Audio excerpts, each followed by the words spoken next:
This week's episode of The Voice Party is brought to you by Big Boy Raps. Get your car wrapped by some of the most experienced and skilled in the Bay.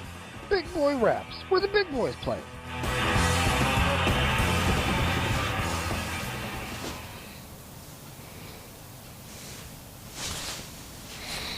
All right, ladies and gentlemen, boys and girls, it's time for the Voice Party.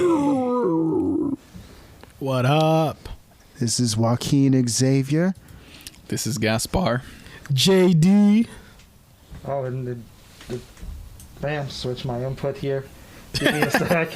I didn't know you were going to cut to me so quick. I still had to do all the things. Behind the scene trouble. Behind the scene trouble. It's okay. We're going to fake it till we make it. I noticed there was a slight delay. Like after the music was over, you were kind of... I remember I told you that tea makes you sleepy. Oh, wait. Is that the same one I have? No, Oh, but okay. chamomile tea Got it, makes you tired. Did it make you a little tired? Yeah, I think. You better drink some coffee. Like the song ended and we all looked at him and he's just... Yeah. Oh, he was like... All right, well, today's topic is actually been brought to us by Gaspar. Gaspar, you want to introduce it a little bit? Yeah. I was thinking. Introduce yourself, Gaspar. My name, no.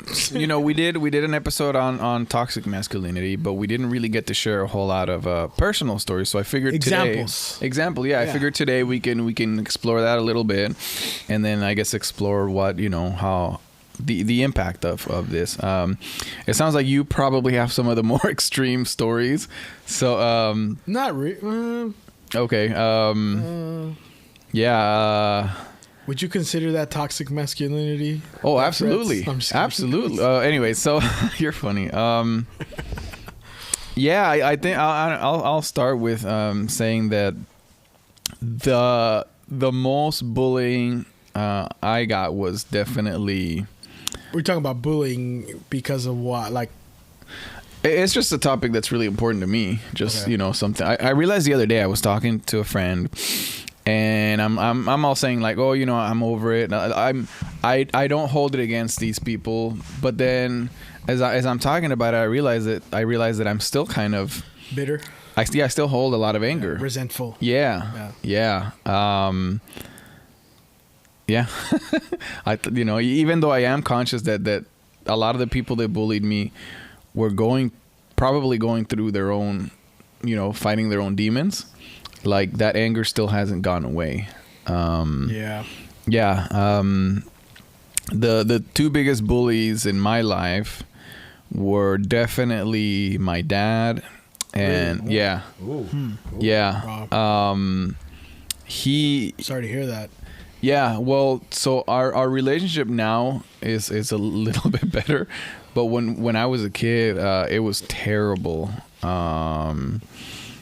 He used a lot of violence on me, on my brother.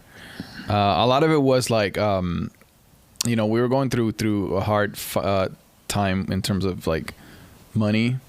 Also we were moving a lot, so that made things hard for everybody, and I think he took that anger out on the easiest targets, which were me and my brother. Was it because you like, okay, just from what I see, you're a really sweet guy. Mm-hmm. The really sweet guys tend to be the most bullied.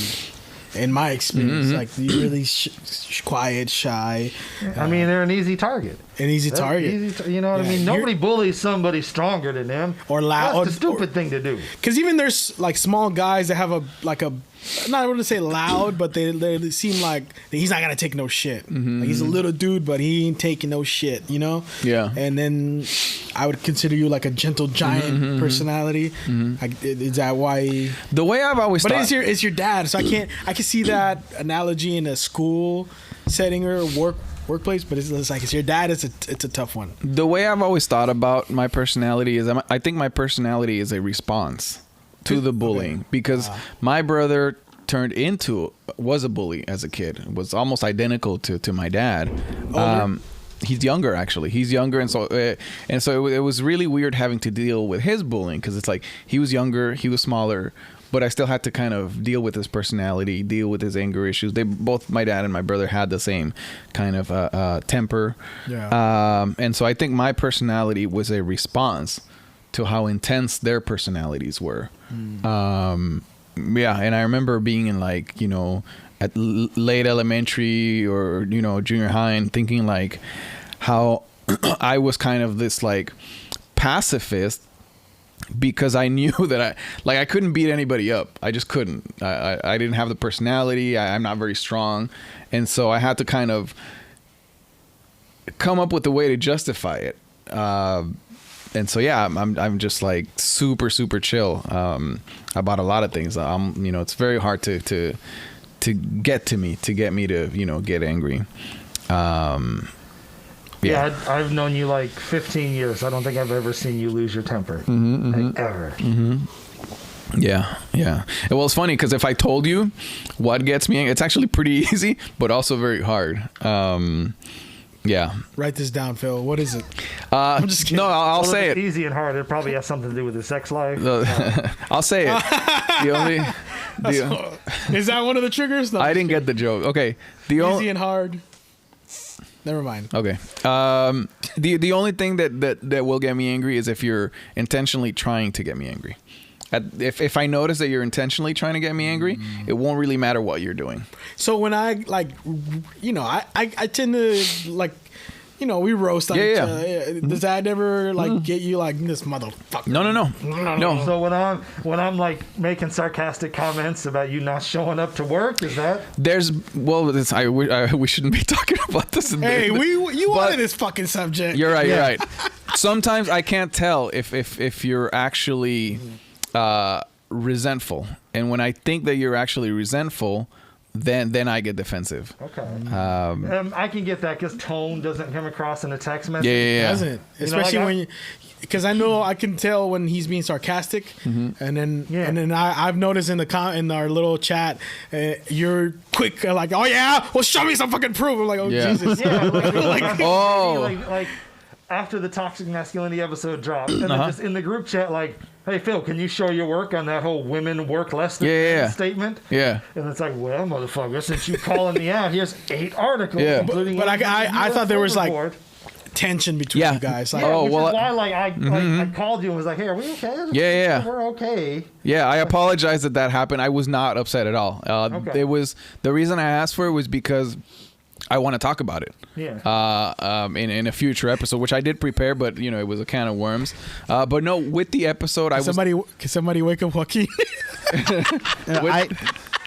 Honestly, I'm sorry. I legitimately thought that you were curious about his research, not to call him out, but just because you have a litigious personality. So I was reading the study that you gave me, and as I'm reading it, like, you know, a lot of stuff goes against, how do I say, my preconceived notions. And so I don't want to just then look for studies that confirm my bias. Right? Yeah, no, exactly. And that's what a lot of people do. Yeah. And you'll see a lot of clickbaity headline articles floating around, and people will share an article without actually reading it. They'll just form an opinion based off the headline. You know, and I know, like, in the articles I shared with you, there was a lot of stuff in there like, well, women are working less because they have kids, so they have to take time off from work to have kids and to pick kids up from school, and they may choose flexible hours over this and over that. And there's all these factors that only apply to women. They can't apply to like men if you're like a single father or whatever. But it's something that like we wouldn't really think about because that's not us. We don't have any experience with that. And so that was my whole thing. Was I'm just like, I think I told you when I was on the phone, like, I didn't know what you had outlined, so I didn't know you were going to talk about that when we did that episode. So I didn't prepare anything. I need to be better about that. Yeah, like I didn't have any like numbers to pull from my feedback. Well, this study from the U.S. Department of Labor says. So I was just like getting louder because I'm just like, well, if I'm louder, that'll make me writer. Which usually works in communication. Getting louder. That usually works. Yeah, that gets the point across. But yeah, the anything that had to do with the episode, I was not upset at all. Like at all. I really, really enjoyed that episode. And I told you, like, I don't want to be in an echo chamber. ever. Like if this was an echo chamber, I'd probably be less. Anyways, that's what I love about doing the show is we have like all of us are from all different backgrounds and all different walks of life. Some of us are more left, some of us are more right, some of us are more centered. The guests we have on here are from all different walks of life, and a lot of people kind of shut themselves off and run to a safe space to protect themselves from differing opinions and opposing viewpoints. And I think it's important to embrace that and talk about that and be open to different ideas. And it's got to be true diversity. Yeah, and you also have to come to grips with not everyone is going to agree with you about everything, and that's okay. Right. You can disagree with someone and still like them, still love them, still respect them, still be friends with them. It's okay to disagree. I think we've lost that as a society for some reason. And what I love about the show is we're able to embrace that and embrace different ideas and different opinions and have people from all walks of life and talk about shit and open our eyes to new ideas and new beliefs and new opinions and stuff. And I wish more people would do that. I got something to add to that, what you just said, and it kind of ties into the whole bullying thing, because right now, if you put 4 people with different, whatever, let's say political beliefs, then the 5th person in the room, then it kind of, there was a sense of belief bullying. You guys remember Bill Maher? You guys know Bill Maher? Yeah. So he poses as a liberal, right? Yeah. But I hated his show. I don't know if it still goes on. He would have this show where it would be him, 2 liberals, and 1 conservative. And so the 3 liberals would just gain up on the conservative. I'm like, that's not what we need. That's not real discourse. Yeah, no. That's just bullying. Yeah, it was bullying. I can't stand it. And it is. Bullying, especially right now with the political climate, it's a lot. There's a lot of that, especially like there's in a lot workplaces. of cancel culture going on. Yeah. People want the chick fired from The Mandalorian because she said some political shit, and it's like, guys, let it go. Just get over it. It's like... There, don't get me wrong. There's some shit I hate. Like, this motherfucker saying this.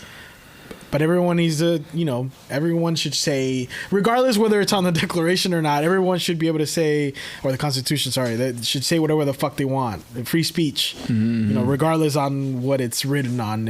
I believe in that, and we're not all good. I don't think we should agree on everything. Yeah. And here's the thing about cancel culture.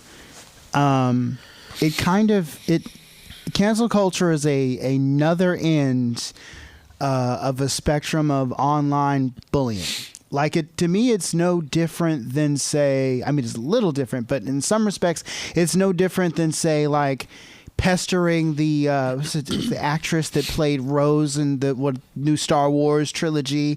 Like, she got bullied online by a bunch of old school fans who hate the new films, and she had to delete her account because they kept harassing her. Wow. And that's just as bad as people demanding that someone lose their job because they have opinions that they don't agree with. But cancel culture can, in some regard, police less than savory people. Like, I'm trying to think right now. Harvey Weinstein, for example, right? He's accused of sexual assault and all that, and people are like, hey, he shouldn't work in Hollywood anymore. Like, put the pressure on that guy. Throw that guy in jail or whatever. Like, the mob ganging up on people and verbally accosting people that they disagree with morally isn't something new. The Puritans used to do it. They used to shame people in their communities. Like, the internet has just kind of brought a lot of people together from everywhere, and people are more free to say drastic things about what should be done with people in public or even to those people than ever before. So like the big thing right now is the whole thing with Johnny Depp and Amber Heard. What do you do? I haven't heard the details. Yeah. This is from what I've heard. She accused him of hitting or beating her, and he later on, I guess he had recordings of her threatening to falsely accuse him, and because they're still in court over that, that's why she got her role in what's that? Aquaman. Yeah, people want her to. Well, she's already out. Well, no, she's still in Aquaman too. Johnny Depp is out of Fantastic Beasts. Like, he's out of Fantastic Beasts. But Amber Heard is still in Aquaman too. I thought she was out. No, she's still in Aquaman too. But Johnny Depp got fired from Fantastic Beasts. But he already filmed a scene for that movie, so they still have to pay him his salary. Right. So, with something like that, I just kind of think, look. We think like we know celebrities because we see them a lot, but we don't know them. Everybody has a private life. Nobody's perfect. Everybody has faults. Everybody has character defects. We've all gotten into shouting matches with our spouses. We've all gotten into arguments and fights. We've all done things we're not proud of. That doesn't necessarily make us a bad person. And so for a whole group of people to sit there and pass judgment on two actors, I think is a little uncalled for. Yeah, but like I also feel like if the company finds out that, if the company finds out that I beat my wife, they have the right to decide if they want to fire me. Yeah, they want to. Because it could make the company look bad if it depending on what your position is. Right. If you're like a janitor, obviously that's not and you're a Fortune 500 company, that's not going to leak out. That's not going to be big news. But if it's your CEO and like you're worried about stocks crashing because it's like, oh shit, like, Yeah, I remember. Years ago, there was a video that went viral of like this drunk woman in an Uber who like trashed her Uber driver's car and made a big scene. And it turns out she was like a doctor or a nurse or something, and she got fired over that video once it went viral.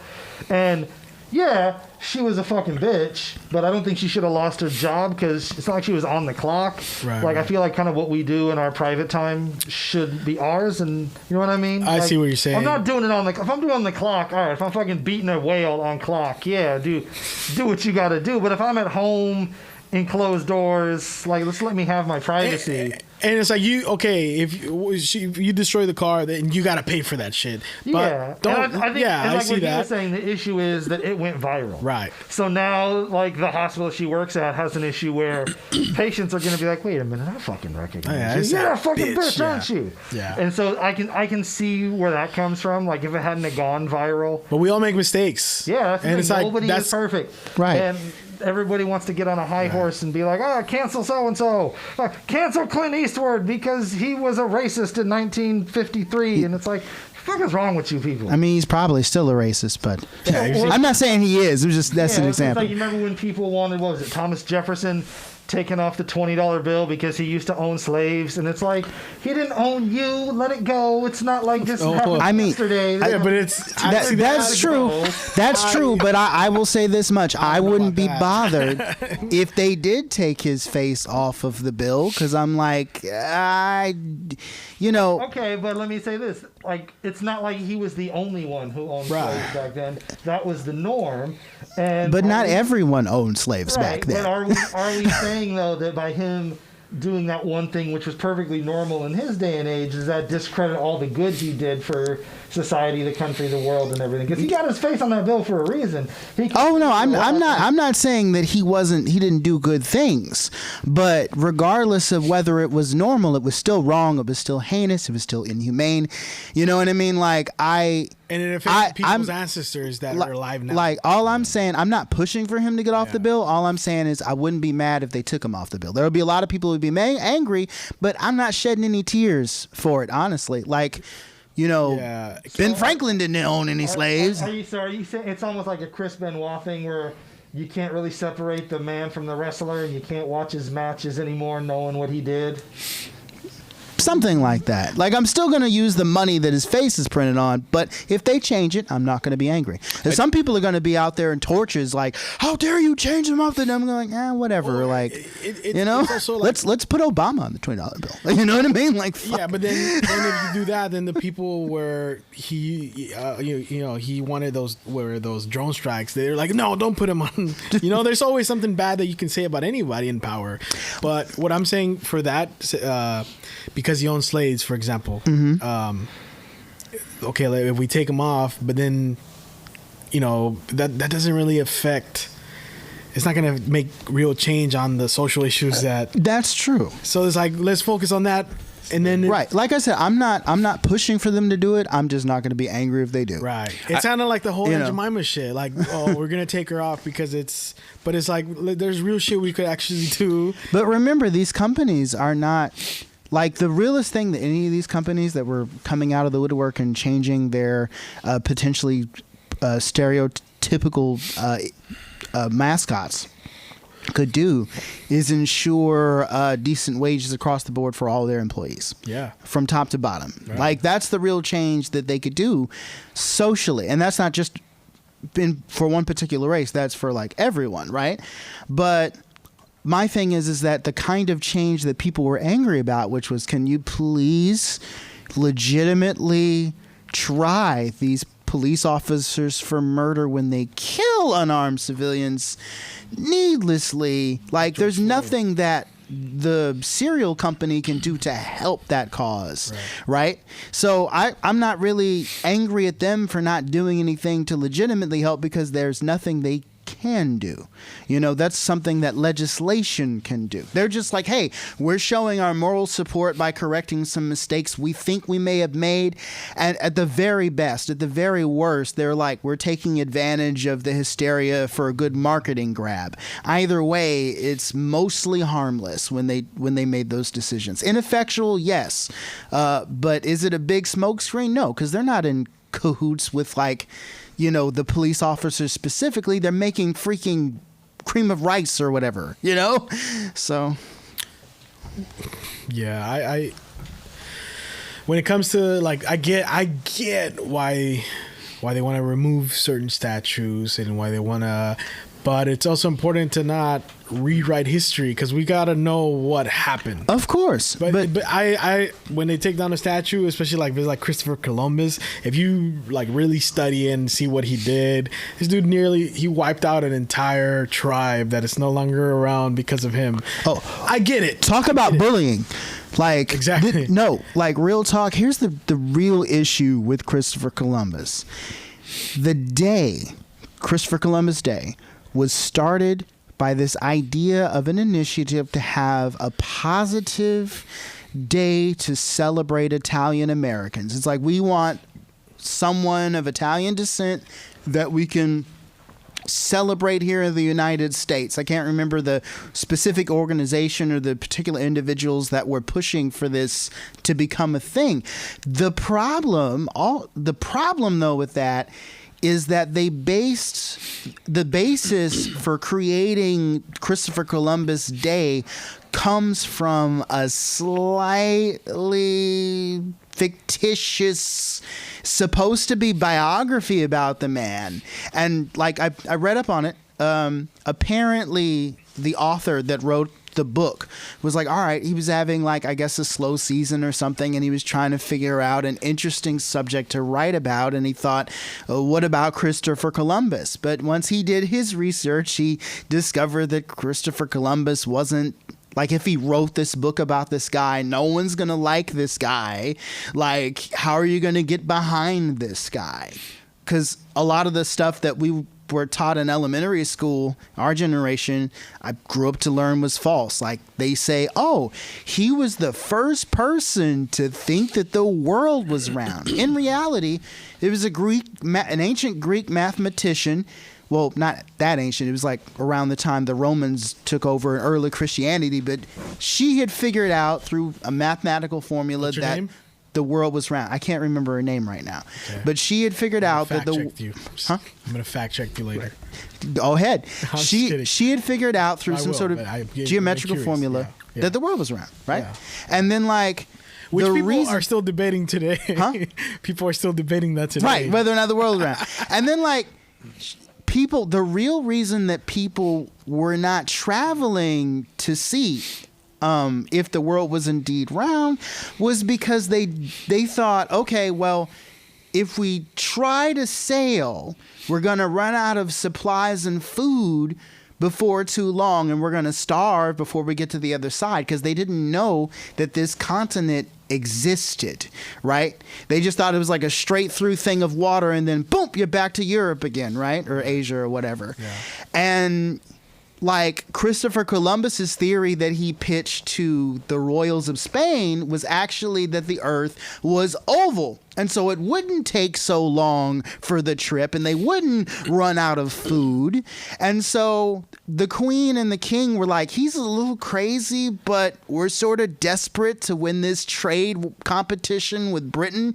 Screw it. We'll fund him, but we'll give him the 3 crappiest ships in the fleet, the Pinta, the Nina, and the Santa Maria. So if we do lose this fleet, it's not like we're going to lose out on that much money.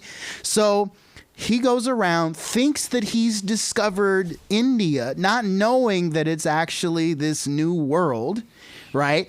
And then the rest is history. Yeah. Butches the natives and all that. So really, he discovered this. It's funny because when he was lost, and I think they said it was like, I forgot what island it was.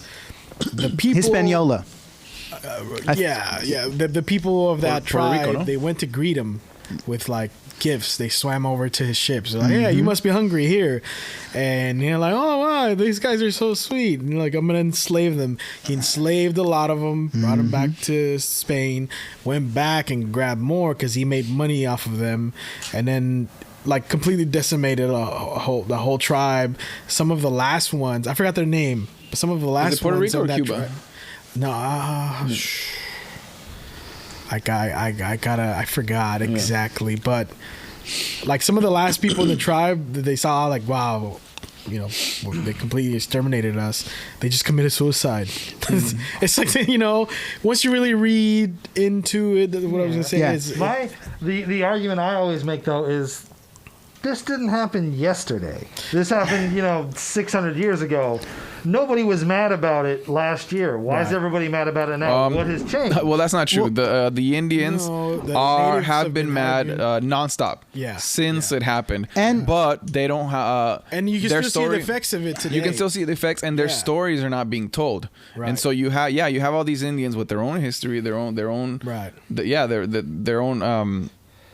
story, but we're not learning about these things. Yeah. Right. Furthermore, to add on to what you're saying, that I think people are also mad because it's a false narrative they sold us. Yeah. In the version we were taught as kids was that, he brilliantly was the first to say the world is round. That's not a fact. He thought the world was an oval shape. And then he meets the natives and has friendly trade, but that didn't happen that way either. Well, if cancel culture is upset that they've been sold a bill of goods, why don't they target something like trickle-down economics that is actually affecting people? It shouldn't just be cancel culture. It should be all of us that were taught a false bill of goods. Why do we have... Well, we know why. I just said why we have this holiday propping up this dude falsely. But really, we should change it. Or because the whole thing was a sham. If you don't want to change it, like, I think just educating people... Like, no one wants to be lied to. That's the thing. You have to tell the truth. No one wants to be lied to.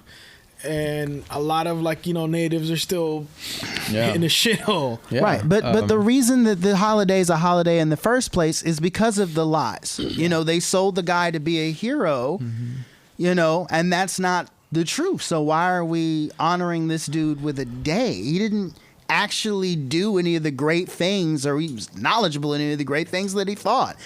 The world is really an oval. I prove the world is really an oval. Like, are we really going to honor a cruel moron? It would be different, I think, if he actually was the first to prove the world was round, and and he actually knowingly discovered a new continent.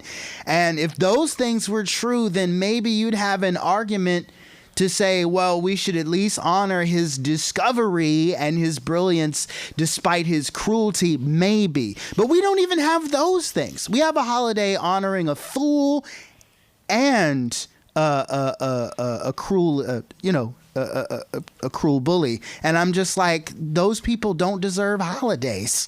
They really don't. And then if you want to keep the holiday, we just won't celebrate it. That's another point. Well, they are turning it into, what is it? Indigenous Peoples Day. Yeah. Which, and I think that's fine. But then that's where I have the problem also. Like, okay, you change it to Indigenous Day, but then there's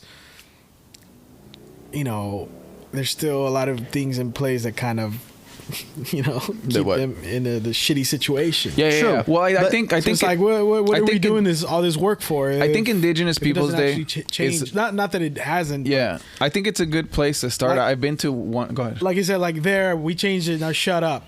Go back to your absolutely. In fact, which is what some people, that's all they want. Ooh, I won. Well, I won the argument. You know what I'm saying? Like, but to me, changing the day is I'm not like saying that is what it is, but some people are satisfied with, because some people, their ego lets them, I won the argument. I won the argument. Yeah. It's our holiday now. So I went to one of these, and all it was people of Native American descent coming onto like a stage and just sharing whatever they want. It's storytelling, music. There was even a stand-up comedian.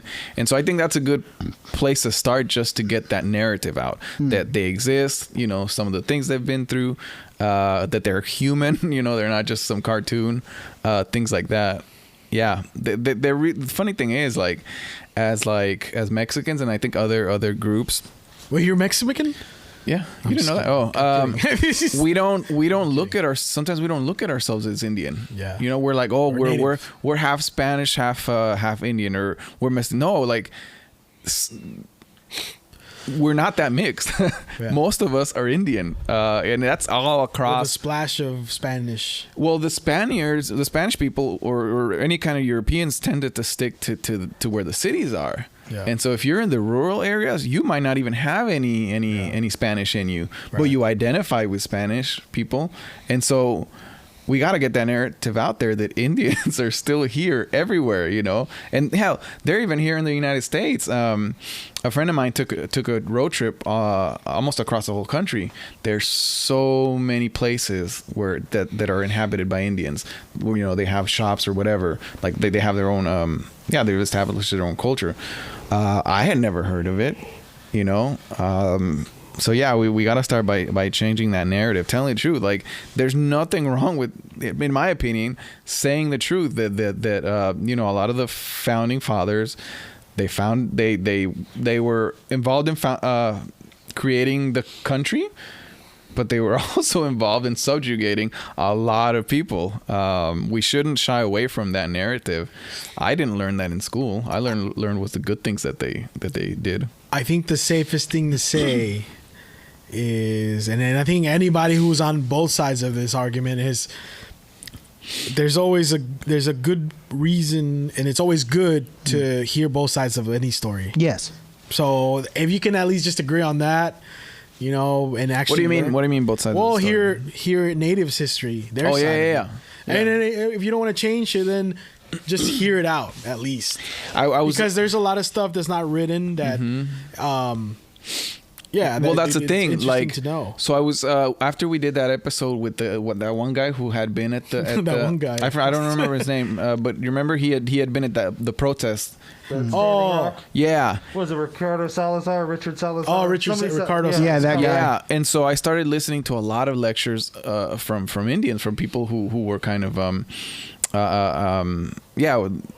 in tribes, and they're telling history, and it's all oral history. But as I'm listening to it, my bias is like, wait, how do we know you're not lying?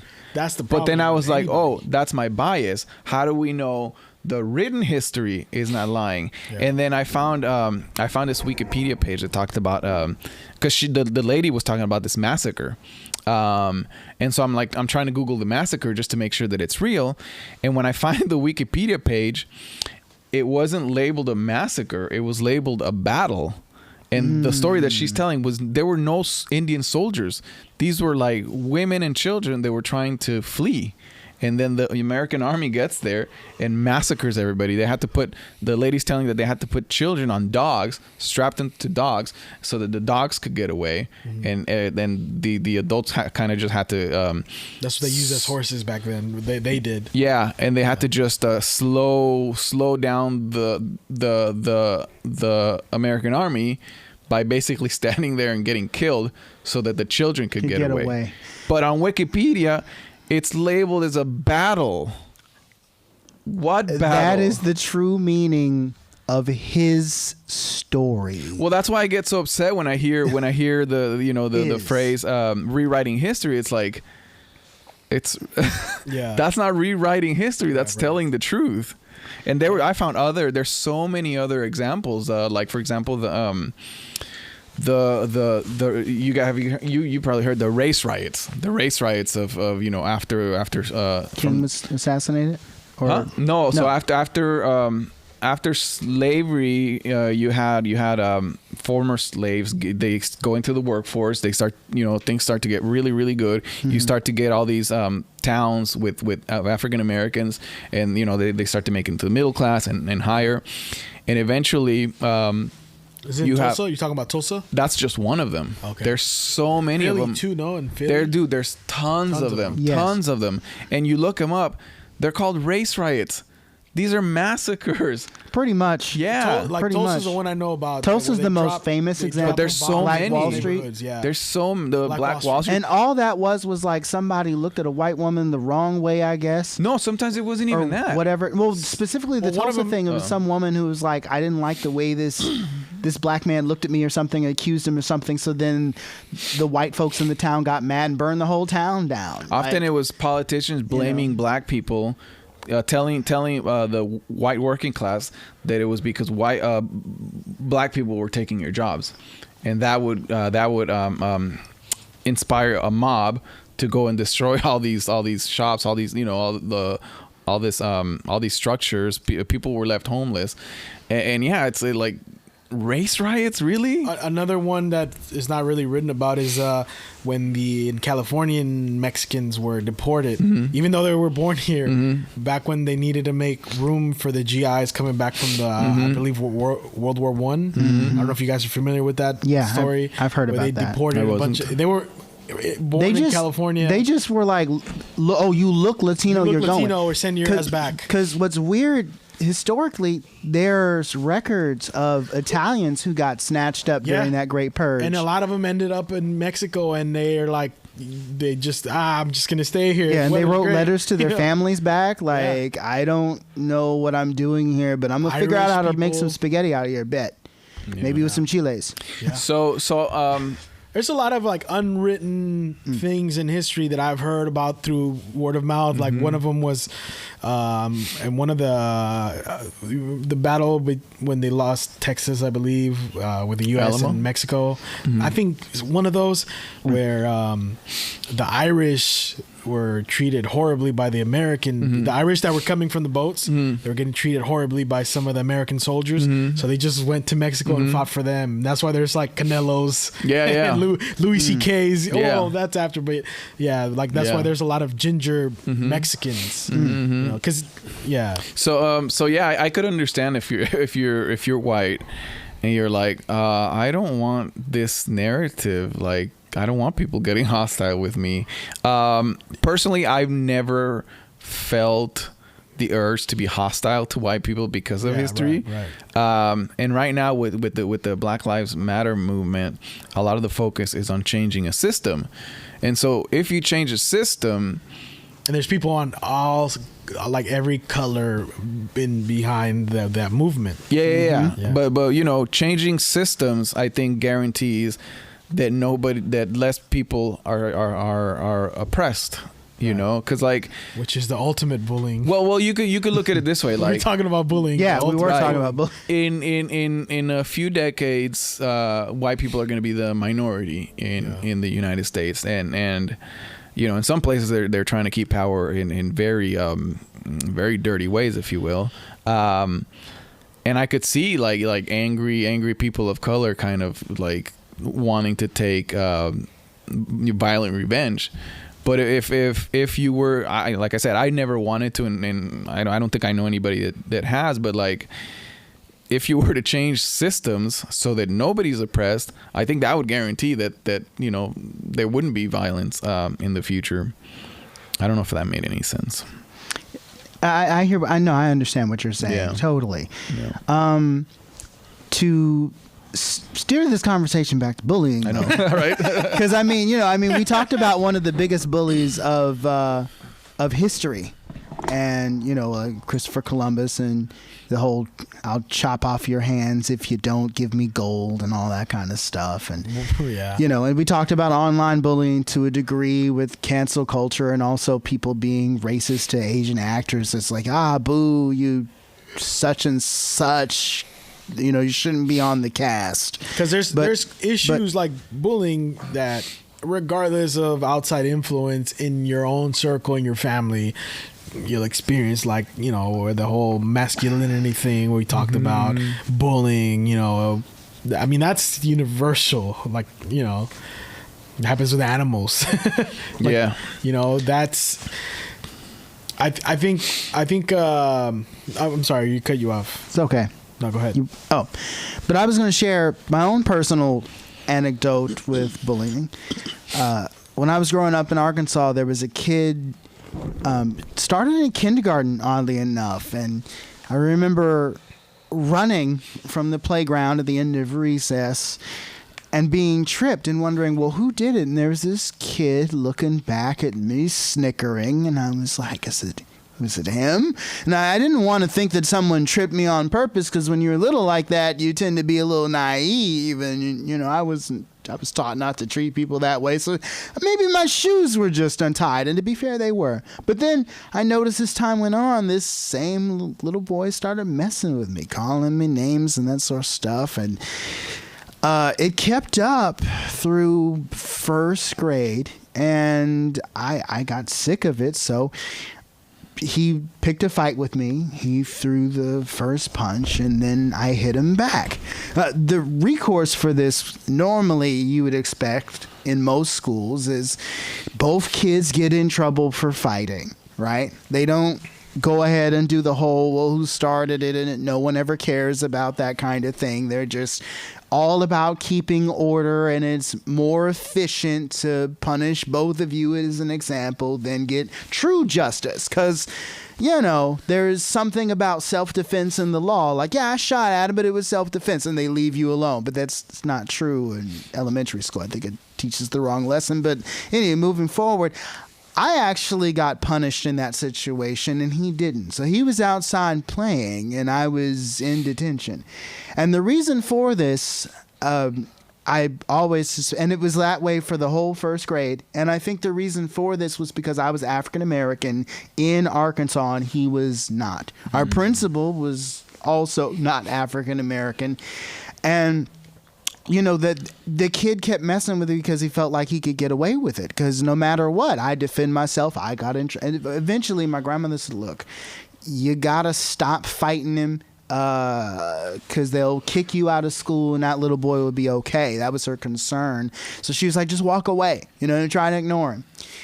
And I gave my good attempt for a while. I suffered it. And second grade came in. We had a new principal, and she wasn't in for those shenanigans.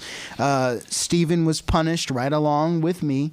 And once she heard the story of our saga, she sat me and Stephen down and said, "You leave this kid alone, or I will expel you," right? Because it's very clear he'd been messing with me since day one, and it was clearly uneven.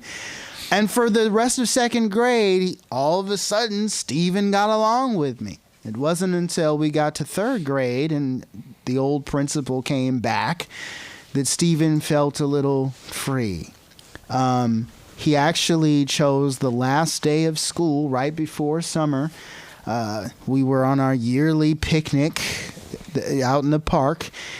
And I'm underneath the play structure, and I feel something dribbling on my head. And I look up, and these rocks are hitting me in the face, and I realize Stephen's dumping rocks on me. So I'm furious. I've had to put up with this kid's crap for 4 years. Most of my childhood has been plagued by him. And I know I'm going to get in trouble for fighting him because, well, I already told you why, but I didn't care at that point. So I took off my socks, I stuffed them with rocks and turned them into nunchucks. And me and my friend Blakely went roaming around. Like, "Have you seen Stephen? Have you seen Stephen?" I caught up to Stephen, and I pulled out my inner Michelangelo and was like, "Woo!" Stephen started crying, "Woo!" I was like, yeah, that's what you get all these years. I'm crying. I'm gonna take you. I was like, I think I might have actually killed that kid had like one of the teachers not grabbed me up. I was like, come here, Steven, stop running, stop. Anyway, I got home and my grandmother was like, she was gonna spank me, and then like, I'm pretty sure she was gonna, but I said, Grandma, go ahead. I don't care. It's been years, and I'm stressed, and I started crying. You know what I mean? And she was like, you know what? It's okay. You know, and she understood. She understood that enough was enough, and her response to this was, by 4th grade, she just transferred me to another school district, you know. And that was my experience with bullying. Oh, man. Hey, Steven, if you're out there, still living in that one-horse town. He's an MMA fighter now. I don't give a fuck. If I ever see you when I come back to visit, I'm fucking you up. You little bastard. I don't give a shit.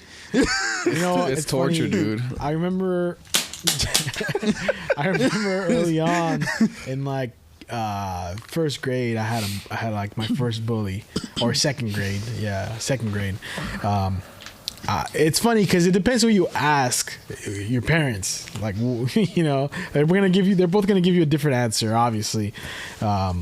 My dad, this kid, he was my age, and he would push me every time he saw me, and like push me, and I was like, what's wrong with this kid? Is he like, you know, I don't want to say it, but you know, is he fucking like different? Because he would just push me, and like he would look mad, and I'm like, I don't even know this kid, so I'll just leave.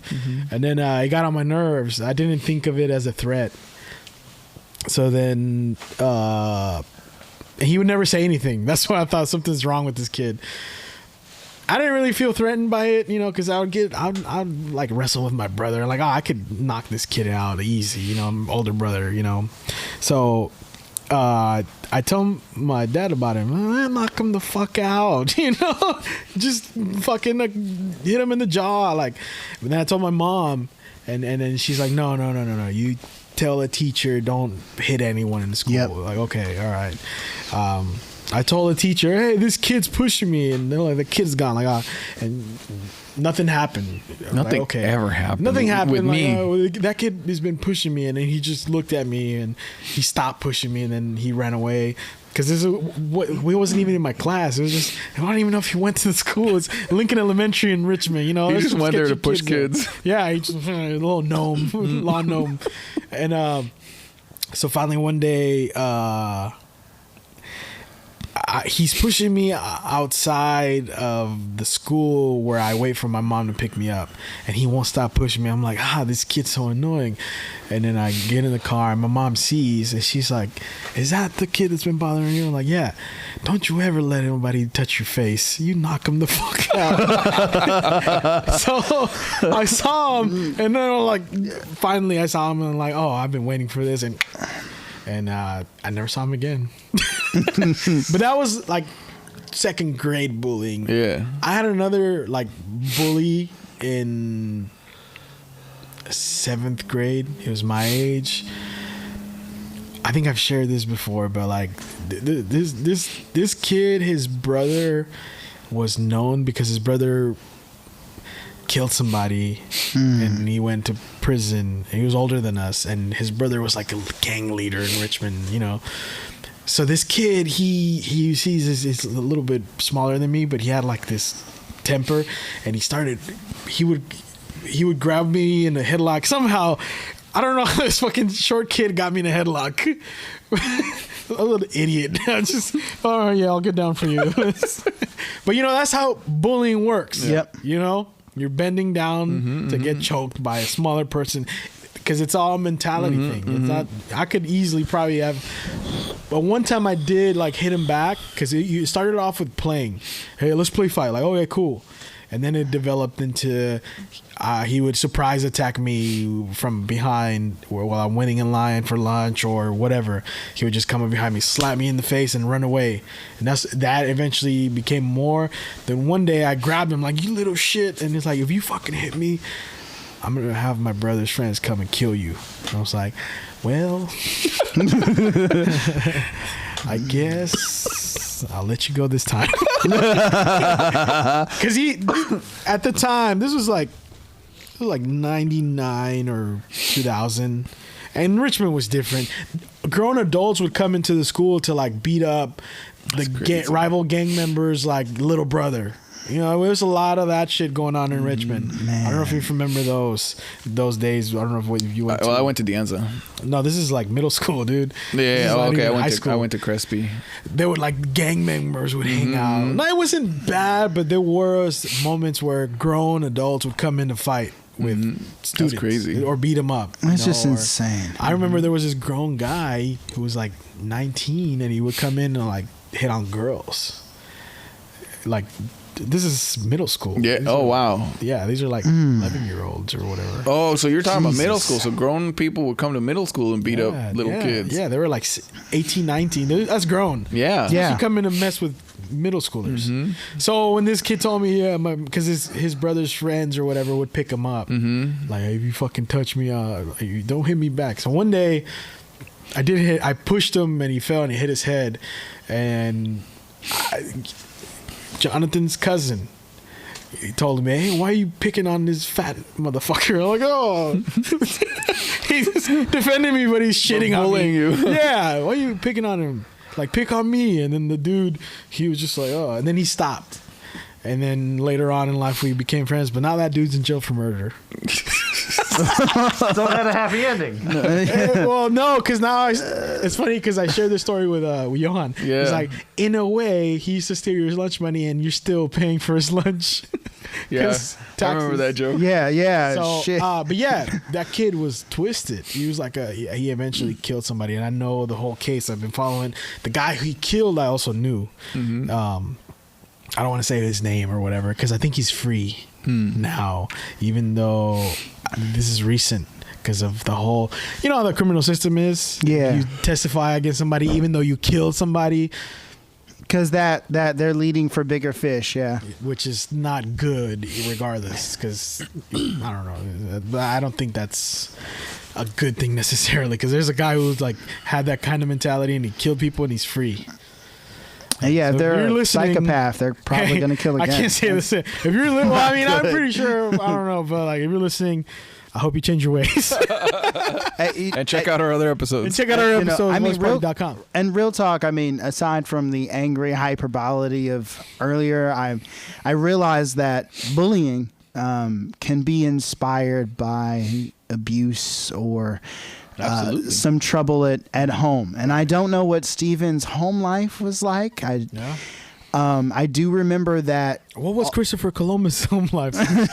But that's a different kind of situation there. But well, you got to look at everyone as human, though. I'm just kidding. I'm kidding. But no, I guess what I'm trying to say is that, like, I remember that the year that he left me alone, which was most of second grade, his mother had actually reached out to my grandmother and said that Steven was going to church and starting to turn his life around and becoming better for it.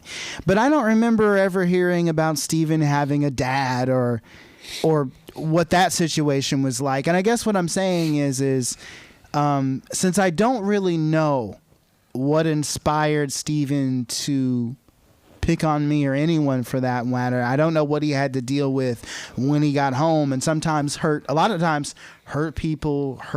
So if you are listening out there, Steven, minus the comedic hyperbole I was trying for earlier, I hope that you found peace within yourself and that you are living a decent and productive life. And if you have kids, that you are not abusing those kids and that everything is working out fine for you and yours. Also subscribe to the podcast if you're listening. Yeah. Tell your friends. But no, you know what's funny? You just like resurrected the beef and then killed it all during this episode. I grew in 5 minutes. No. He was ready to fight you, but now he's like, you know what? But earlier I was kind of kidding when I was like, come at me, I'm coming for you. But no, seriously, like, we got to recognize that a lot of times the bullies are bullied. I mean, you got your psychopaths. There's this one weird kid. But even a psychopath, where would that come from, you know? Well, the trouble with the DSM-5 is that once you land on that spectrum, regardless of whether it's nature or nurture. Psychologists can't really agree on which is which. They think it may be genetic. But regardless of like what lands you there, once you're there, no therapy can stop you from being a heartless bastard. You're just kind of emotionless and there. There are plenty of psychopaths and sociopaths who can lead normal, productive lives. They can keep themselves in check and, you know, work on their job and be steady. But if they were ever in the unfortunate situation where all their resources were stripped from them and it was either you or them, it's always gonna be them, and they'll kill you to do it. You know, especially if there's no consequences. You know, I read there's a Reddit where they asked, like, all right, psychopath, those of you who have been diagnosed, what's it like? I mean, are you all criminally insane? And like a few of them said, I find that they said, well, when it comes to harming or hurting people, because that also was in the question, and this were anonymous responses, they said killing someone is always kind of in the back of their minds, but it's always the last option because no one wants to go, I don't want to go to jail. Like, it would be very inconvenient. And I'm like, the fact that human life is that flippant for you, like, it's like, it comes up as it's, you know, it's option C, like, right, you know what I mean? Like, but for decent people, that's like option Z minus, if it is such a thing. Like, hopefully it wouldn't even occur to you. So, I mean, there's people like that who are obviously disturbed, who are probably better off being locked up in a padded cell, you know? But then there's people that can be healed with a bit of therapy and a little bit of help. So, and I don't know what Stephen was. Looking back, I think the other kid from 4th grade who occasionally stabs students with scissors might have had more of an issue than Stephen. He left me alone for the most part. That's normal, stabbing people. Yeah. Who doesn't? Yeah. I used to. Have you experienced bullying as an adult though? Like for example, I know you're a comedian also. So like when we kind of give you a hard time, I know I'm coming from not a right harmful place. Yeah. But there's some people where they pretend, you know, and that happens a lot in the workplace where, you know, there's friendly ribbing going on, but deep down inside, the other person's like hurting when they joke about a specific thing. And I think that's like super common, but no one ever wants to open up about that. Open up about that. It's cold as hell. Yeah, I'm feeling the cold right now. For all you guys listening right now, we're freezing in my garage. But a lot of people don't even want to talk about that, but they do. You know, it's a form of bullying. Like, you know, all right, look at his whatever. Oh yeah. His appearance, or I would have been happy. Or sorry, let me just say this. Or really like masculine dudes tend to make fun of the less masculine. Are you talking like insult comics like Andrew Dice Clay or Sam Kinison or Dave Chappelle and the Nutty Professor? Yeah, right. Yeah, that kind of guy. But it's not like a comedic set. It's more like, you know, you're in the workplace and the dude's just like, and it's like, I would have been in the workplace or a family member, like, you know, like an example of that kind of. Have you guys seen Breaking Bad? Yes, I've seen Breaking Bad. I love that show. Okay, so like Hank, how he would treat Walter. I mean, in the beginning, I thought. In the beginning, of course, but that's real. Like, I've seen that. Like, oh, this idiot, you know, I'm superior to him because he's weaker. He's a teacher. I'm a cop. Not just any cop, a badass ATF, you know. Yeah, but I'm just saying, like, as an example, that's a perfect example which I've seen, and I've seen with like uncles, and it's like, oh, it's a weekend, I gotta go to your uncle's house. Your uncle's gonna constantly tell me how I'm not man enough. Exactly. But not literally, just go sort of subversively. Yeah, that's but you know what? What I would hope is that uncle that ribs you actually cares for you as much as Hank cared for Walter. Right. Because you really get the sense as the series goes on that he loved Walter as a brother-in-law. Right. And he gets a sense of betrayal later when he learns certain things. Right. But even, sometimes the people that hurt you the most are the ones that love you. That's true. And you don't realize it, and they don't realize vulnerable it. to them. Right. And you open up to the least about what hurts you because it's just, like you said, your dad. Yeah. I rarely tell these things to people. Yeah. Well, now you're telling the whole. My mom and the FBI agent. But you're one FBI agent that's tailing you. Yeah. It wasn't until I was talking to my friend recently where I realized that how angry I still was. I thought I had gotten over it. I would have been happy if the only bullying I had to deal with was verbal bullying. I've never cared. Like, it's never bothered me.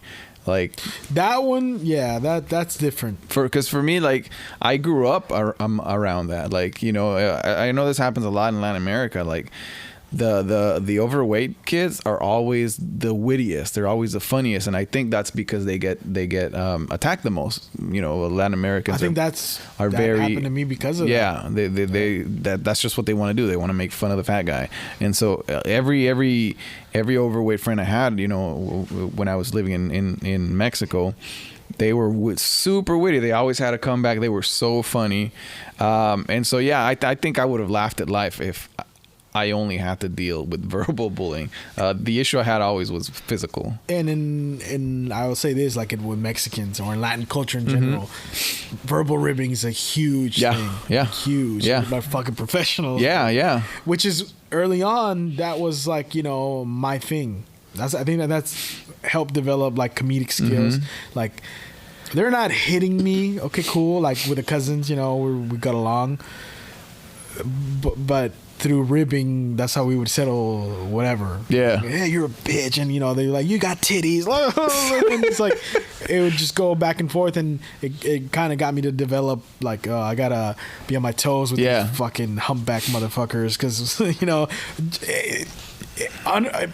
it kind of makes you super cynical, though, when you hang out with people that don't treat you like that. I never even thought about it till now that you're saying it. Because I think that's because I didn't have to deal with it. People didn't really make fun of me. Yeah, because you're gorgeous. Who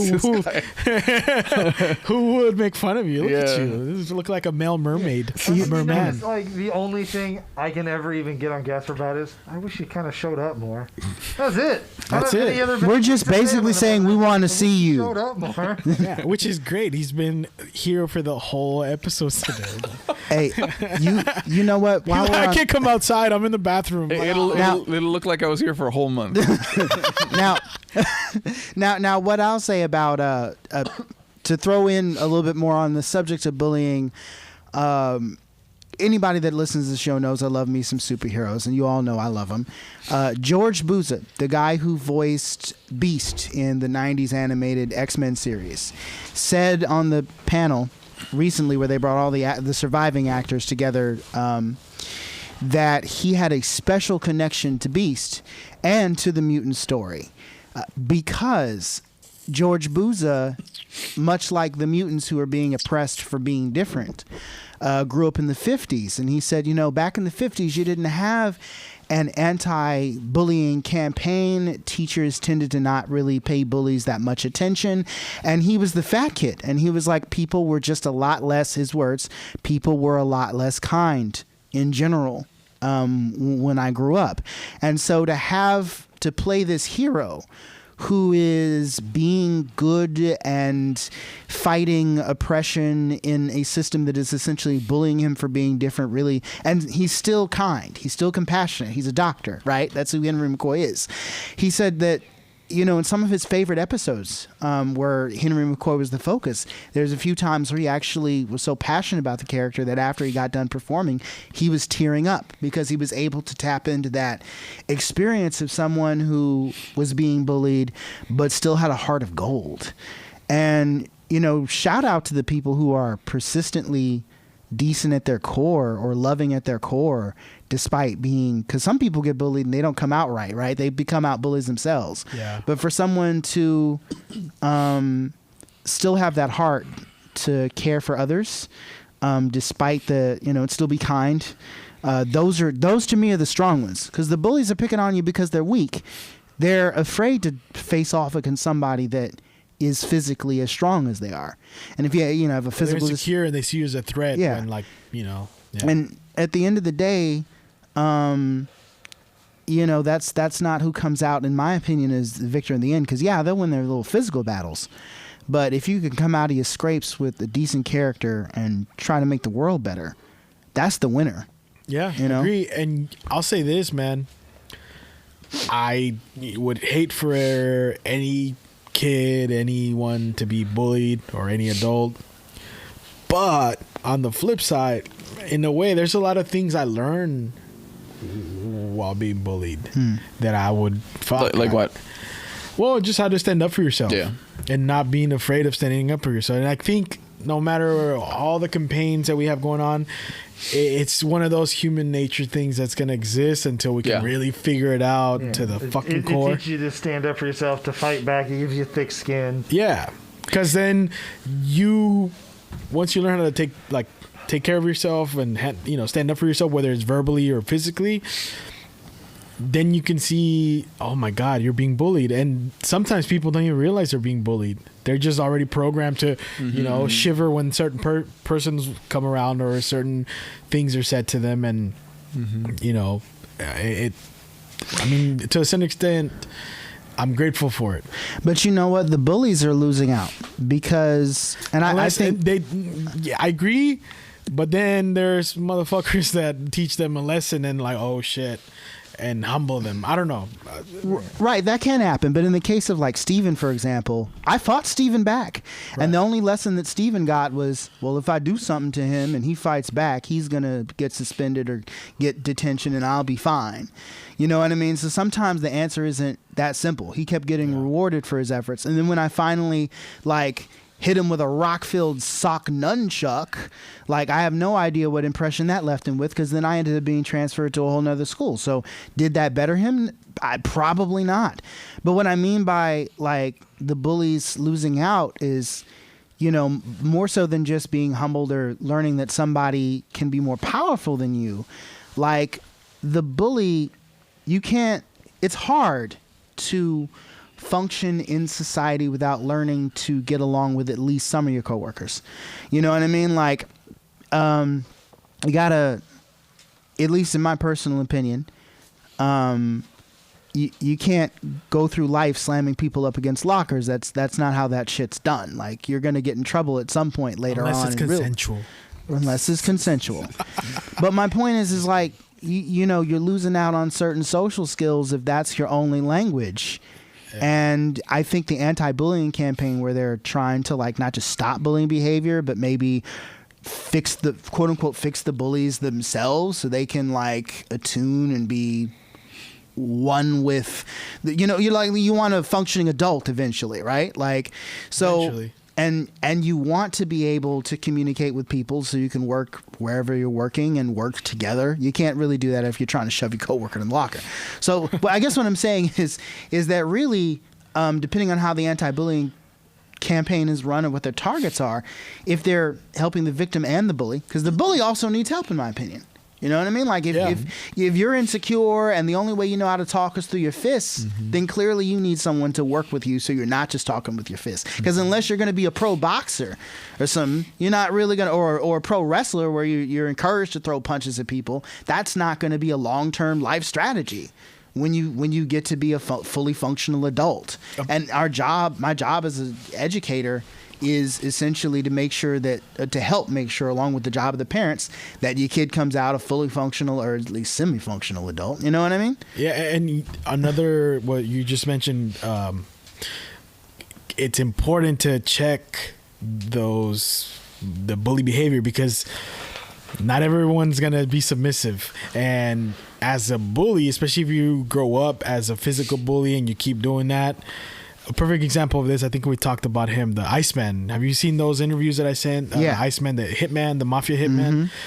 So this guy was like a serial killer before he became a hitman. It was just he was I was already doing this as a hobby. Exactly. Get paid? He was already doing it as a hobby. He was already before he got paid. So there was this.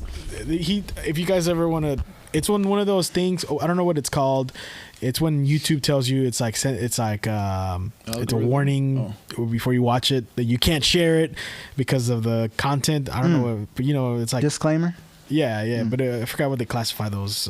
Anyways, in detail, he shares, like, obviously hits, but there was an incident that he shares where it was a group of guys that were like bullies. You know, they would drive and corner cars in the roads out in like the South somewhere, and I guess they probably did this to a lot of people where they, you know, to fuck with them, and it was like a group of guys in this truck, and he was in the South for something, and it was like one of those days where bullies fucked with the wrong guy. They cornered the Iceman. They kept trying to drive him off the road, and he shares in details where he pulled over, and they pulled over thinking, oh, he's scared, we're gonna be able to rob him.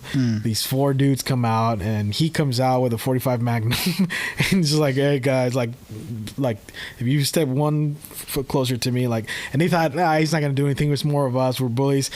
He killed all of them, and just it was like that. That guy was like a maniac. He had like 200 kills or whatever. But it's just like, that's a perfect example of, if you think that you can just bully anybody, if no one helps you, one day you're gonna fuck with the wrong person. And that's on the other side of this issue that you got to look at, because there's some psychopaths that are brewing that you have no idea. It takes the wrong, even some people, there's been cases like that where you just made fun of a guy, and you know, he came in, he shot up the whole school or whatever, you know. So yeah, I think the message is, sorry, I want to say this, that whole school shooting, a lot of it was an effective bullying. Someone that was that's some of the story. There's a lot more that I think doesn't get explored. Right, I know, but like a big part of it was that too, you know. Like the silent kid that was bullied, and you know, one day he just showed up, and you know, which is, it's happened way more times in the past. Of course, it got really popular for a year there. I'm not laughing at that. Yeah, no, I know.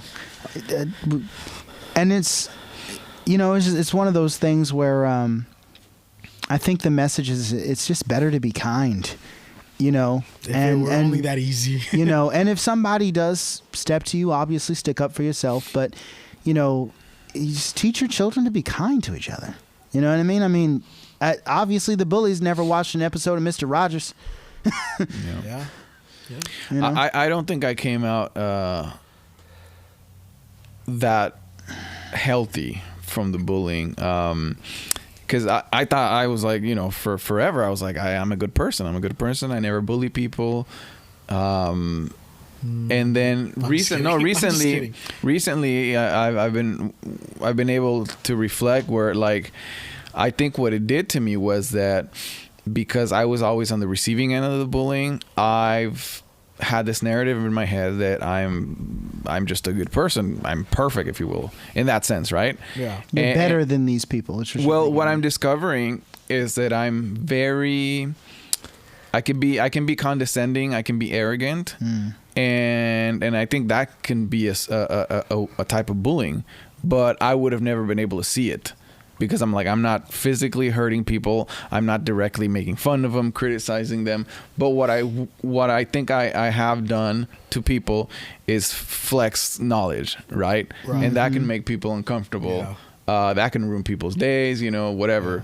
So it is, you know, it is important to reflect that bullying can come in a lot of different ways. Right. If you think to yourself, well, if you train yourself to think, well, I'm not physically able to do this thing, but I'm, you know, you talk to a lot of, you know, quote unquote nerds like myself, and they can have a bit of a chip on their shoulder because of their experience, and they will flex their smart muscles in an overall defense mechanism. And sometimes it could be as big as, I know this person isn't going to like me, so I'm just going to go ahead and let the lightning strike first with my wit or whatever, just to show them that I'm not taking your crap. Before you have an opportunity to get crapped on, you're over there crapping on other people. I think I used to do it with my soccer teammates in high school. And so yeah, like if I just come out of the gate doing that, like I've already made them uncomfortable. I'm already that type of person, and then if they did something bad to me, I would think that it's on them. Like they started this shit, you know, where it's like, no, I did something passive aggressive, but I still did it, you know. You became the bully, and passive aggression is definitely a form of bullying. Yeah, it can really get under people's skin. Like if anyone here has ever seen Mean Girls, that is an excellent example of passive aggressive bullying to the highest degree. If I were to use comic book terms, you kind of remind me of a Charles Xavier that goes slightly the other way. You had a brother, Kane Marco, who bullied you physically, and now you're using your mental powers to bully those. No, I did so much harm to my brother. So much harm from that type of bullying. Hey, you're funny, so you can like be malicious in that way. What it was, I wasn't funny at the time, okay. But what it was that I was the older brother, I was smarter, and I made him doubt himself so much all the time. Everything he said, everything he did, I made him doubt himself. And so even as an adult, he's not very confident about a lot of things. You were you crippled person, that man. Yeah. Hurt person who hurt people eventually. What's that? A hurt person eventually hurts people. And so I was, I'm 35. I was 31, 32, thinking that I've never hurt people. I've never bullied people. But I did. I did it. And you did it in response to the bullying that you received. I mean, I think so. Yeah. It's a tragedy all the way around, because your brother is younger than you, and it seems like he just absorbed your dad's energy and redirected it toward you, and you just redirected it back in the best way that you understood it. I see nothing but victims here. Yeah, unfortunately. I don't know what space your dad was coming from. You said he had a lot of stress and he just took it out on his kids. It was physical, yes, with your father? It was hard to think about the verbal abuse because the physical to me was so damaging. But I probably inherited some of that verbal bullying from him too. Yeah, he's not that same person, yeah. But there was a lot of harm as a kid, yeah. Sometimes as folks get a little older and they get some perspective, they tend to mellow out. Super mellow, dude. But the funny thing is that because there's some pain still there, sometimes I lash out on him. And it's hard because there's no satisfaction from it. Yeah. I don't feel good after it, but there's still all that damage, there underneath. That reminds me of a study. A psychological study that suggests that bullies actually are negatively affected by their bullying as much as their victims, sometimes even more. Like them hurting you hurts themselves. Yeah. In a way. Interesting. It has something to do with degrading their own self-worth subconsciously. It's been so long since that research came out. It's probably even defunct. It came out when I was in high school. That's how old it is. But yeah, I mean, it's a vicious cycle, and I can see why there is an effort to squash it. The best thing that any of us can do is to teach our children to be kind and resilient. Yeah. And as a parent, I'm sure that's fucking with your head now, because a lot of the things you don't want to repeat with your daughter. Right now I'm focusing because she will hit people, so I'm focusing on that. But what I don't just, if she hits another kid, I don't just Joaquin. The gun, please, no. God damn it, Phil. No. Look what you made me do. I'm wearing a mask. You're fine. It's cold. He's like, it is cold. It's getting a lot colder now as we've been sitting here. Yeah, listeners, it's freezing. I know. We record, we add more layers. I know. No, this is a different day. Yeah. Right. Totally a different day. No, but I know that if she hits a kid and then I go hit her, that's not gonna solve anything. No. So I just talked to her. Do you know how that made her feel? Do you know, was that right? Why did you do that? Things like that. Oh my God, the other other day she hit her cousin. And so, I bring her over. I'm like, what did you do? I hit her. Did you ask why she hit her cousin, though? Yeah, I said, why did you hit her? She Your said, daddy has funny hair. Like, oh, yeah. No, Luna hit the other kid. I'm saying. Yeah. She found out they make fun of your hair or something. Oh, right. She's like, your dad looks like Weird Al gave up. Oh, hell. There you go. We found a way to know. But There's some kids who get into fights, like, because, for me, for example, I remember one time I like roughed up some kid because he was making fun of my mom. And then, like, I felt ashamed of telling my mom why. Yeah. Why? Because they made fun of you. Like, I don't care what they say about me. Like, damn it. I'm over here trying to protect. Oh, my God. This guy. Do it. One more time. You can't catch the Rona. You got one more time. Here, we're safe. It's like, what's that movie called? What's that zombie film where that guy he's been bitten by a zombie and Ving Rhames comes in with the shotgun. Oh yeah. That's the one where they're in the mall, right? Yeah. Phil, you all right, Phil? I'll be okay. You look like the guy that sells him the tree in the Christmas Story. He's like freezing. Anyways, I was gonna respond to something you were saying. Luna. No, so about beating kids. Yeah. Beating kids. No, after you get done, I got a story. I was gonna change the subject a little bit. So I have a sister who's handicapped. She's older than me by 3 years. I thought you were the oldest. Well, look, I had the role of the oldest, but my sister's older, but she's physically and mentally handicapped. Anyways, I was in the 4th grade, and all of the fucking girls in that class started making fun of me. It probably wasn't all of them, but it felt anyways. And they're just making fun of me, and I don't know what I did. Maybe I tried making fun of them back. And there was this guy who was such a he was just trying to pander to them, and so he started making fun of my sister. Oh, the girls were making fun of my sister. Then he starts making fun of my sister, and I was like, why is this guy getting into it? Like, it's different if a guy's doing it. And so, he's making fun of me. Then I'm making fun of him. And lunch, he's like, okay, let's make a truce. This thing had been going on for weeks probably. And so I'm like, okay. So we shake hands, and then he kicks me. And I was like, well, why did you do this whole thing? Stupid, childish things. But he took the shirt off, and there's an NWO logo underneath is what happened. So yeah. In the middle of the match.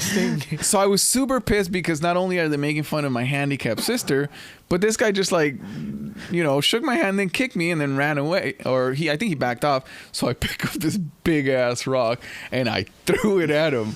I used to snap a lot, and it hits him. And, he's a little kid, so all he gets like, ow, ow, ow, and the fucking blood starts, like, coming down his face. Okay, Croc. Yeah.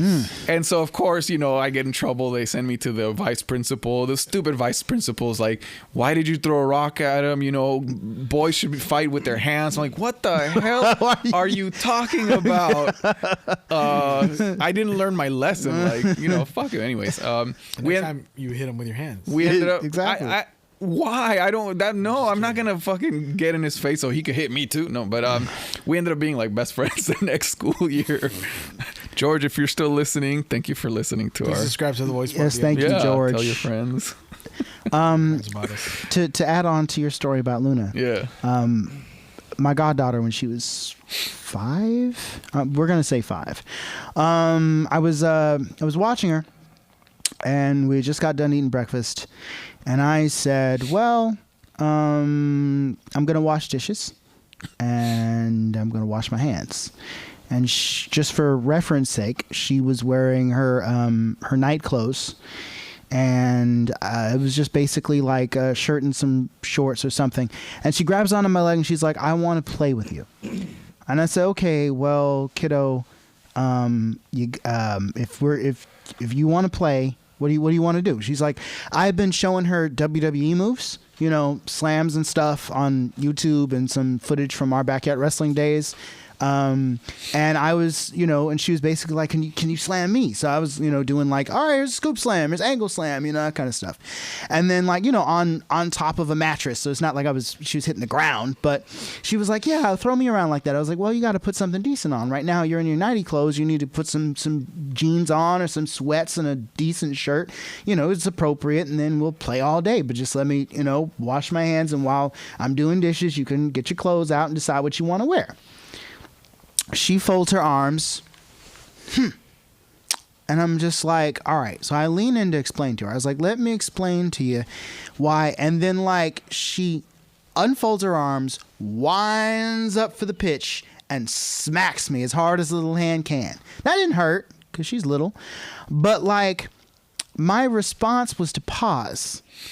And I kind of let her stew on it a little bit because she's got to process this. I just smacked an adult. I just smacked my goddad. That's good, yeah. Right? So I let her wait and get a little uncomfortable, and then I said, okay, check this out. I probably deserve that. No. No, I said, I didn't say check this. What I said, I got down to her level. I said, all right, well, let me ask you something. Do you love your godfather? And she's like, yes, I do. Do you think I love you? She says, yes, you do. And I said, do I hit you? And she's like, no. And you know why I don't hit you? And then she understood immediately, because she's a smart child, she always has been. Because you love me? Exactly. I don't hit you in the face because I love you. So why do you think it's okay to hit your goddad in the face if you love me? And then she starts crying, I'm so sorry. And it was... and she gives me this hug, and I says, you know what? You're not going to do it again, right? And she's like, no. And I said, you know what would really be good right now? If I put on some clothes so we can go play. I said, yeah. And you know what? Since you're listening and you understand exactly what it is we need to do, I'll hold off on washing dishes till after lunch. And that's how I taught her not to just hit people willy-nilly. You know what I mean? Like that empathy and that moment. Like I was... What if it backfired? Like, you know what? I don't love my teacher. Pull out the strap. Who else do I not love? Come here, police officer. No. Luckily, it didn't go that way. Okay. Jeez. I think we're getting close to the end here. We've been... I think we're losing Phil. Phil over here dying. Look, Phil's catching. I told you got one more time. I'm okay. One. Should have taken your chloroquine. Okay. Don't cough, All man. I'm not coughing. Send him to Gulag. I'm gonna hold this like a cop would. Just all official. Yeah. Well, Nino Brown, was it Nino Brown when he's crying and he's holding the gun? That's Nino Brown right there. You gotta have tears in your eyes. Say it's coming. It's coming. We always loved you. Let him go. Just don't cry. Just don't cough. Thank you guys for listening to The Voice Party. Send us off, Joaquin. And that's a wrap. Thank you for listening to The Voice Party. Goodbye, Phil. Oh!